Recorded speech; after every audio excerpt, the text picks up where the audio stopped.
ہوں اٹھا دیتا ہوں، دن میں بھی سلاتا ہوں رات کو بھی سلاتا ہوں، تو اٹھا دیتا ہوں وابتغاءکم من فضلہ، کہ تمہارے لیے زمین میں رزق بکھیر دیا ہے، تم چنتے پھرتے ہو، چگتے ہو، اٹھاتے ہو، یہ تیرے رب کی بہت بڑی نشانی۔ من آیاتہ یریکم البرق خوفا وطمعا، میری بہت بڑی نشانی ہے بادلوں کی گرج، بجلی کی چمک، کڑک، پانی، بارش۔ من آیاتہ ان تقوم السماء والارض بامرہ، میری بہت بڑی نشانی ہے کہ زمین آسمان قائم ہے، قائم۔ یہ کتنی بڑی تیرے رب کی نشانی۔ اب اس میں نے ایک آیت چھوڑ دی تھی، ان آیات کے ترجمے کو سن کر آپ کا میرا ذہن یہ ساتھ ساتھ چل رہا ہوتا ہے، ہاں واقعی بہت بڑی نشانی، بہت بڑی نشانی، یہ سمندر بڑی نشانی، آسمان بڑی نشانی، زمین۔ اب ایک آیت میں پڑھنے لگا ہوں جس کی طرف بہت کم ذہن گیا ہوگا کہ اللہ کہہ رہا ہے یہ بھی تیرے رب کی بہت بڑی نشانی۔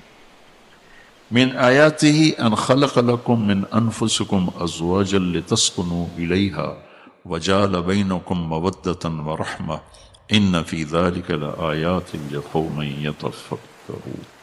سب سے طاقتور لفظ استعمال کیا، میری بہت بڑی نشانی ہے کہ میں نے تمہیں خامند اور بیوی کے رشتے میں جوڑ دیا۔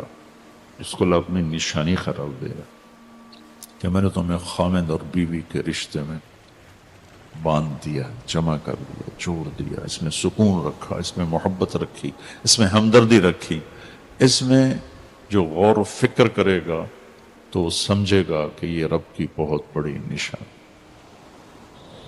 اور ہمارے صرف بر صغیر کی بات نہیں، پوری دنیا اللہ نے پھرائی ہے، پوری دنیا میں یہ رشتہ پوری طرح مسلا گیا ہے، پوری طرح۔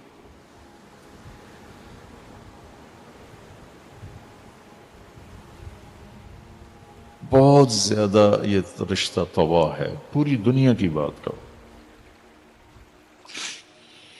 جتنے رشتے ہیں ان سب کو نبھانے کا ایک اصول ہے، ایک اصول، ایک اصول، ایک اصول، وہ ہے میرے نبی والے اخلاق، میرے نبی والا طریقہ زندگی۔